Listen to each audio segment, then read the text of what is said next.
Assalamualaikum warahmatullahi wabarakatuh. Salam Bapak Ibu hebat. Perkenalkan, nama saya Dijen Jenderal Akil, calon guru penggerak Angkatan 9 Kabupaten Sukabumi. Pada kesempatan ini, saya ingin menyampaikan sebuah video aksi nyata modul 1.4 tentang budaya positif sekolah. Pada kesempatan ini, saya bekerjasama dengan Bapak Kepala Sekolah SD Negeri 1 Bojongasi dan rekan-rekan guru yang ada di SD Negeri 1 Bojongasi, Kecamatan Padakan Salak.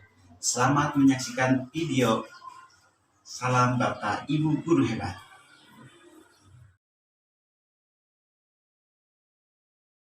Bismillahirrahmanirrahim. Assalamualaikum warahmatullahi wabarakatuh.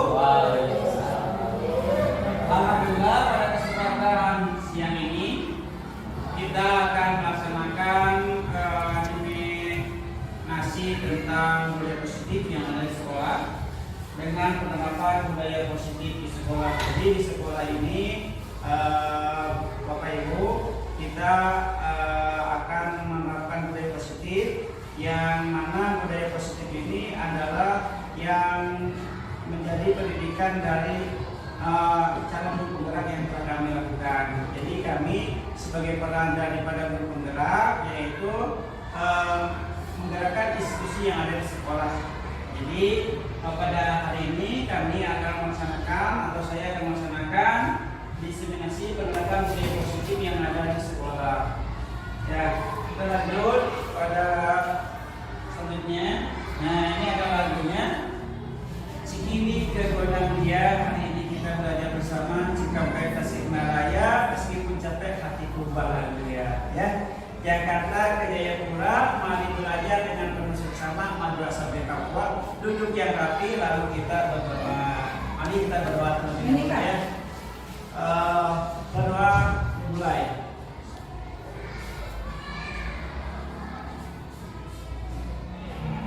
Selesai. Alhamdulillah kita sudah melaksanakan doa bersama. Langsung ke konsep inti budaya positif. Jadi konsep inti budaya positif di sini ada perubahan paradigma belajar, disiplin positif, nilai-nilai kebajikan, kebutuhan dasar manusia, motivasi perilaku manusia, posisi kontrol guru, keyakinan kelas, dan segitiga restitusi. Dalam konsep inti budaya positif ini yang kami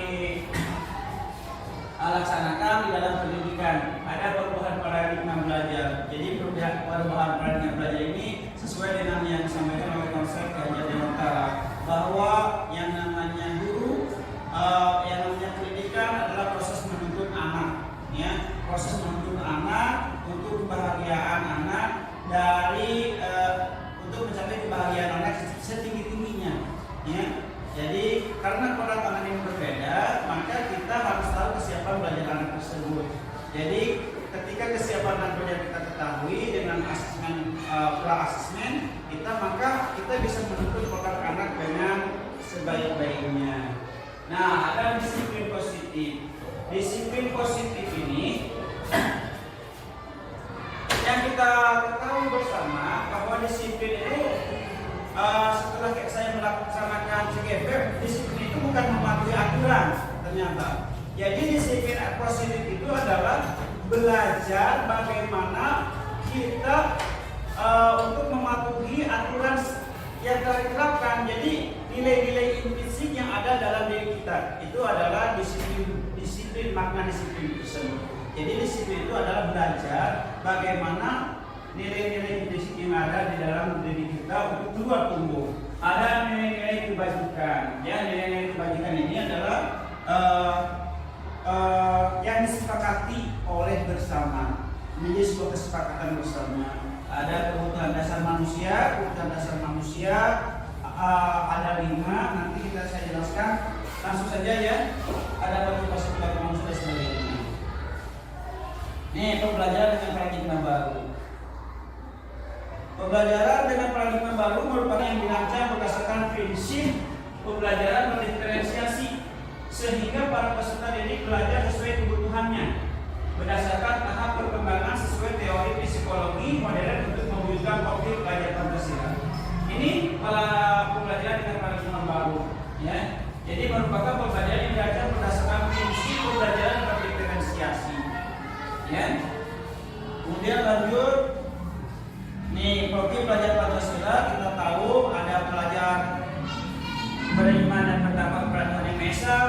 berakhlak mulia, berpendidikan global, berpemikiran mandiri dan kreatif, dan bernalar kritis. Ya. Nih. Beriman, bertakwa kepada Tuhan Yang Maha Esa dan berakhlak mulia. Jadi pelajar yang berakhlak dalam hubungannya dengan Tuhan Yang Maha Esa, memahami ajaran agama dan menerapkannya dalam kehidupan sehari-hari. Penerapannya dalam kehidupan sehari-hari ini adalah konsep dari beriman, bertakwa kepada Tuhan Yang Maha Esa dan berakhlak mulia. Kemudian ada bernalar kritis. Belajar yang bernalar kritis mampu secara objektif memproses informasi dan kualitatif maupun kuantitatif. Ini bernalar kritis. Lanjut kembali, berkepentingan global. Belajar yang mempertahankan budaya luhur, lokalitas dan identitasnya dan tetap berpikiran membuka dalam berintegrasi terhadap budaya lain. Ini berkepentingan global. Kemudian bergotong royong. Belajar yang memiliki kemampuan untuk melakukan kegiatan bersama-sama dengan sukarela. Ya, ini adalah budaya leluhur kita. Dari zaman dulu kita sudah melakukan bergotong royong. Dan ada lagi topik pelajaran Pancasila selanjutnya adalah mandiri. Jadi belajar atau siswa yang bertanggung jawab atas proses dan hasil belajarnya, kemandirian. Dan kreatif, belajar yang kreatif mampu memodifikasi dan menghasilkan sesuatu yang orisinil, ya, bermakna, bermanfaat dan berdampak. Nih, lanjut. Ini merdeka menurut Ki Dewantara. Jadi menurut Ki Dewantara, merdeka itu adalah tidak hanya terlepas dari perintah, ada berarti juga cek buat memerintah diri sendiri. Jadi tidak terlepas dari perintah, tapi kita buat memerintah diri sendiri. Ini menurut Ki Dewantara. Kemudian miskonsepsi tentang teori kontrol. Ini teori kontrol, Bapak Ibu semua, ada ilusi guru kontrol mengontrol murid. Semua, ada ilusi guru kontrol mengontrol murid. Ilusi bahwa semua pemakai berkompetensi dan bermanfaat. Ilusi bahwa kritik membuat rasa bersalah mampu menguatkan karakter. Ilusi bahwa orang dewasa memaksa. Ya. Jadi ilusi guru mengontrol murid ini ketika guru mengontrol murid seolah-olah itu adalah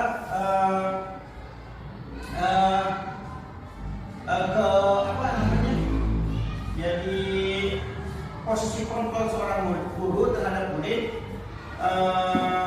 kalau diilustrasikan seperti tangan tertutup dan terbuka, ya. Jadi ini ada permainannya, nanti kita lanjut ke permainannya, posisi kontrol anak. Kita lanjut merubah stimulus respon ke teori kontrol. Nih, stimulus respon ke teori kontrol ada, kalau stimulus responnya realitas kebutuhan kita sama. Kalau cara teori kontrol realitas kebutuhan kita berbeda. Nih, kalau stimulus respon semua orang melihat hal yang sama. Kalau teori kontrolnya setiap orang memiliki gambaran berbeda. Kita mencoba mengubah orang agar pandangan sama dengan kita. Teori kontrolnya adalah kita berusaha memahami pandangan orang lain tentang dia. Ya, perilaku buruk dilihat sebagai suatu kesalahan. Semua perilaku memiliki tujuan dan lain sebagainya. Kita lanjut lagi ya. Nah, ini ada disiplin positif. Nih, disiplin berasal dari kata disiplina yang artinya belajar. Disiplina mengacu pada disiplin diri yang memiliki tanggung jawab terhadap apa yang dilakukannya berdasarkan nilai-nilai yang diyakini. Ya, disiplin positif merupakan salah satu cara penerapan disiplin yang bertujuan untuk menumbuhkan kesadaran serta memberdayakan peserta didik tanpa imbalan penghargaan, reward, ancaman atau hukuman. Jadi disiplin positif di sini menumbuhkan kesadaran tanpa ada sebuah penghargaan, hukuman atau reward. Jadi munculnya dalam diri sendiri, itu namanya disiplin positif, ya, disiplin positif. Nah, sebagai pendidik, tujuan kita adalah menciptakan peserta didik yang memiliki disiplin diri sehingga mereka berperilaku mengacu kepada nilai-nilai kebajikan universal dan memiliki motivasi intrinsik dalam perubahan perilaku ke arah yang lebih baik. Jadi anak-anak itu disiplin itu bukan karena takut hukuman, bukan karena ada reward, tetapi disiplin anak ini muncul dalam diri anak itu sendiri, yaitu dari disiplin intrinsik. Jadi itu menurut yang saya pelajari di pendidikan CGP. Jadi disiplin itu arti dari belajar. Lanjut, nilai-nilai kebajikan. Nilai yang disepakati bersama. Ini nilai-nilai kebajikan itu adalah nilai-nilai yang disepakati bersama, lepas dari suku bangsa, agama, bahasa maupun latar belakangnya. Ini adalah nilai-nilai kebajikan. Contoh-contohnya, seperti belajar Pancasila, ada beriman dan bertakwa kepada Yang Maha Esa, ada dari Ibu BPJS, program PYP, toleransi rasa hormat. Ini adalah nilai-nilai kebajikan. Jadi nilai-nilai kebajikan, nilai-nilai yang disepakati bersama, lepas dari suku bangsa, agama, bahasa maupun latar belakangnya. Ya, ini adalah kesepakatan bersama, disepakati bersama. Seperti di negara kita ada namanya profil pelajar Pancasila. Kita sepakati bahwa profil pelajar Pancasila itu adalah beriman dan bertakwa kepada Tuhan Yang Maha Esa, berakhlak mulia, berkebinekaan global, gotong royong, mandiri, kreatif dan bernalar kritis. Ini adalah nilai kebajikan yang ada di pendidikan kita, yaitu profil pelajar Pancasila.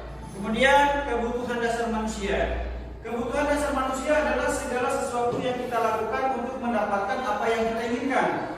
Seluruh tindakan yang kita lakukan memiliki tujuan tertentu. Tindakan yang kita lakukan pasti memiliki tujuan tertentu. Apapun itu tindakannya, pasti ada tujuan di balik tindakan tersebut. Dan semua usaha terbaik yang kita lakukan adalah dalam rangka agar kebutuhan dasar kita terpenuhi dengan baik. Jadi anak melakukan kesalahan itu ada sebenarnya ada tujuannya, ya, ada tujuannya. Ada tujuan di balik tindakan tersebut, ya. Kita lanjut. Nah, ini ada 5 kebutuhan dasar manusia. Pertama, ada bertahan hidup, ya. Seperti makanan, pakaian, tempat tinggal, ini kebutuhan bertahan hidup. Ada lagi kasih sayang dan rasa diterima, dipedulikan, berbagai kerjasama, menjadi bagian dalam kelompok. Ada penguasaan. Yang ketiga, ada kebebasan dan ada kesenangan. Ini 5 kebutuhan dasar manusia, ya. Salah satunya saja hilang, maka akan terasa timpang, ya. Jadi 5 kebutuhan dasar manusia ini harus terpenuhi. Karena bertahan hidup, ya. Kedua, kasih sayang dan rasa diterima. Ketiga, penguasaan. Terus keempatnya kebebasan. 5, kesenangan. Ini 5 kebutuhan dasar manusia. Nah, ini ada motivasi perilaku manusia, ya. Motivasi perilaku manusia untuk menghindari ketidaknyamanan lingkungan. Ya, ada motivasi intrinsik. Ya, motivasi intrinsik ini untuk menghindari ketidaknyamanan lingkungan. Yang kedua, untuk mendapatkan imbalan penghargaan dari orang lain. Nah, yang paling baik dari motivasi perilaku manusia itu adalah dari intrinsiknya, motivasi intrinsiknya untuk menjadi orang yang mereka inginkan dan menghargai diri sendiri dengan nilai-nilai yang mereka percayai. Ya, jadi ada motivasi verbal atau psikis. Ya, jadi ketika keluar anak itu ada semacam dendam, pernah dihukum kali itu. Nah, terus ada konsekuensi. Konsekuensi ini terencana disepakati sesuai peraturan. Misalkan ada peraturan tertulis atau peraturan yang tidak tertulis. Misalkan anak-anak kalau kamu keluar istirahat, apa konsekuensinya? Kalau sebelum istirahat, kamu nanti push up 5 kali misalkan. Itu konsekuensinya. Jadi ada semacam konsekuensi antara budak anak seperti itu. Kalau tidak pakai seragam pada hari Senin, kamu tidak boleh ikut upacara. Misalkan seperti itu. Ada konsekuensinya. Berbeda dengan hukuman. Kalau hukuman itu secara tiba-tiba, anak datang kesiangan ketika upacara, langsung tidak ikut upacara. Secara tiba-tiba atau anak-anak dikahadupkan, dipermalukan, misalkan seperti itu tidak boleh. Nah, ada yang nilai yang baiknya adalah restitusi. Restitusi itu adalah proses menciptakan kondisi bagi murid untuk memperbaiki kesalahan. Jadi restitusi ini adalah anak ditanya keyakinannya, apakah datangnya terlambat itu perbuatan baik atau tidak baik, maka anak pasti menjawabnya perbuatan tidak baik. Maka itu adalah nilai restitusi. Maka nilai restitusi ini ada kolaboratif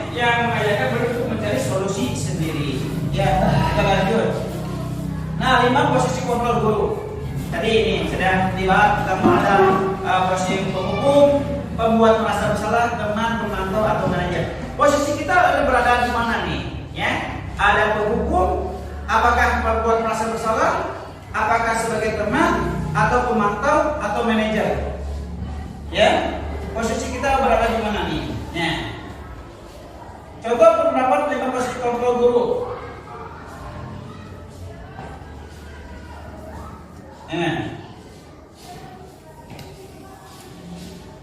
Kasus siswa tidak memakai atribut lengkap saat upacara bendera.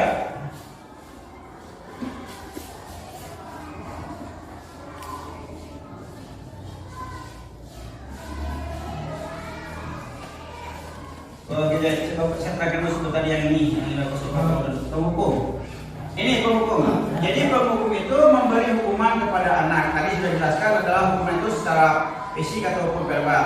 Nih, penghukum biasanya anak merasa merasa dendam kalau dihukum oleh guru. Pasti kadang-kadang ketika waktu dulu anak yang ada di SMP, ketika ada itu memberi hukuman, kadang-kadang pulang sekolahnya motornya karena dendam, ada sifat dendam karena dihukum, ya. Terus hukuman ini biasanya anak merasa bersalah, tapi tindakannya langsung ada timbal balik dari anak ini. Terus ada posisi kontrol nomor 2 yaitu pembuat merasa bersalah. Sebenarnya anak dibuat merasa bersalah. Apakah kita sudah melakukannya? Ini padahal yang setelah saya lihat pendidikan di CGP bahwa pembuat merasa bersalah ini lebih baik guru menjadi pembuat penghukum daripada pembuat merasa bersalah terhadap anak. Ini posisinya lebih menekan. Jadi misalnya seperti ini, ibu tuh udah capek, saya tuh udah capek. Kenapa kalian tuh jangan ngerti? Kan anak dibuat merasa bersalah seperti itu. Jadi ketika anak dibuat merasa bersalah seperti itu, anak pikirannya tertahan, meluapkan emosinya tidak, sehingga pikiran-pikiran ini akan lebih berbahaya ketika perasaan-perasaan mengendap di dalam diri anak karena merasa dirinya bersalah. Dan yang menyalahkannya itu adalah guru. Walaupun dengan kata-kata sindiran, misalnya seperti itu ya, dengan kata-kata lembut, tapi posisinya adalah membuat merasa bersalah terhadap anak. Ini lebih berbahaya daripada posisi guru sebagai penghukum.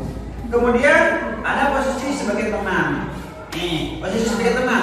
Saya ibaratkan gini, ketika guru sudah akrab dengan muridnya di kelas, misalkan di kelas 5A, saya akrab dengan murid, posisi teman nih. Tetapi ketika anak naik ke kelas 6, karena sudah terbiasa dengan guru kelas 5 misalkan, karena posisi guru dengan muridnya itu, jadi ketika siswa naik ke kelas 6 itu seolah-olah ingin belajar lagi dengan guru kelas 5, ingin lagi belajar kelas 4 dengan guru awal, karena posisi guru terhadap siswa adalah sebagai teman dengan keakrabannya itu sendiri, ya. Dan ada lagi posisi pemantau. Pemantau itu posisi yang memantau, ya, memantau kepada siswanya. Dan yang kita harus lakukan ternyata posisi kita sebagai manajer. Bagaimana posisi manajer ini? Posisi manajer adalah menempatkan diri kita sebagai teman bisa, sebagai pemantau bisa, tetapi kita lebih kepada nilai-nilai restitusi. Nanti kita akan terapkan nilai restitusi selanjutnya. Kemudian ada ini contoh penerapan 5 posisi kontrol guru. Hormat pada siswa. Kasus, ini ada kasus siswa tidak memakai atribut lengkap saat upacara bendera. Misalkan ini kasusnya gini. Siswa tidak memakai atribut lengkap saat upacara bendera. Nih, kalau penghukum, posisi penghukum, hormat pada bendera selama 1 jam. Ini posisi guru sebagai penghukum. Ada siswa tidak lengkap memakai saat upacara. Siswa diperintah oleh guru, posisi guru sebagai penghukum, hormat pada bendera selama 1 jam. Nah, saat posisi kita membuat merasa bersalah dengan kata-kata halus misalkan ya, berapa kali ibu bapak harus memberitahu kamu selalu saja mengecewakan bapak ibu. Jadi ada merasa anak bersalah, ya? Ada merasa anak bersalah. Kemudian Bagaimana posisi ini, posisi sebagai tunang? Ketika ada anak memakai atribut lengkap, tidak memakai atribut lengkap saat upacara bendera. Ayo dong, ikuti aturan sekolah. Tolong bantu ibu apa ya? Sekali ini ada posisi selanjutnya. Kemudian ada ini contoh penerapan 5 posisi kontrol guru. Hormat pada siswa. Kasus, ini ada kasus siswa tidak memakai atribut lengkap saat upacara bendera. Misalkan ini kasusnya gini. Siswa tidak memakai atribut lengkap saat upacara bendera. Nih, kalau penghukum, posisi penghukum.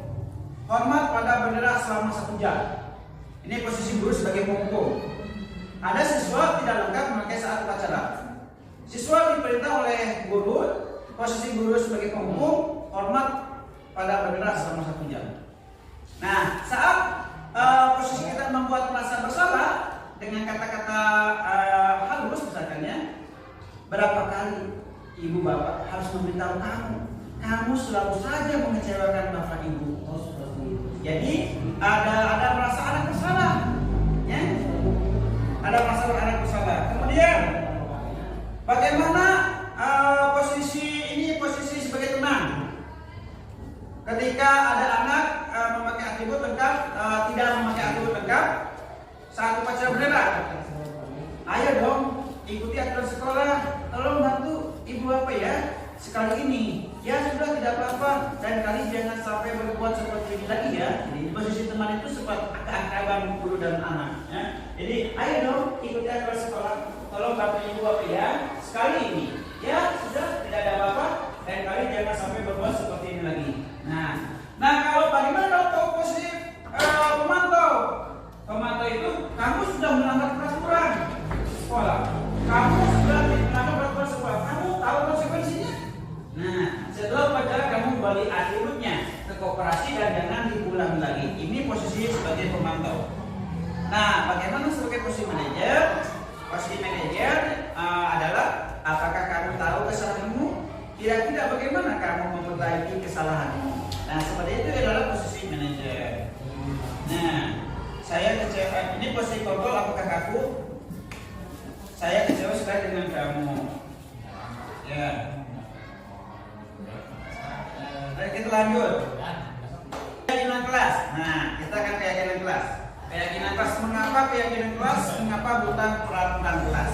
Jadi ibu bapak semua sekalian. Jadi ternyata ada keyakinan kelas, ada peraturan kelas. Dan seharusnya kita itu yang melakukan kepada anak itu adalah keyakinan kelas. Kenapa bukan peraturan kelas? Kalau peraturan kelas biasanya anak-anak lupa atau suka melanggar. Tetapi kalau keyakinan kelas adalah muncul dalam hati anak bahwa itu ada sesuatu yang diyakini. Jadi kita alangkah baiknya kita menggunakan keyakinan kelas. Nih, pembentukan keyakinan kelas bersifat abstrak berupa pernyataan universal dibuat dalam pernyataan positif sedikit saja akan berhubungan sesuai dengan kondisi dalam kelas dan sekolah, ya, sehingga mudah diterapkan sesuai dengan kondisi kelas dan sekolah sehingga mudah diterapkan semua warga sekolah berkelas dilibatkan saat membuka keyakinan kelas. Nah, ini membentuk keyakinan kelas, ya, gambar-gambarnya seperti ini. Keyakinan lebih menggerakkan seorang memberikan diri sebagai pelajar. Nih, contohnya peserta ini membaca keyakinan kelas yang telah mereka sepakati.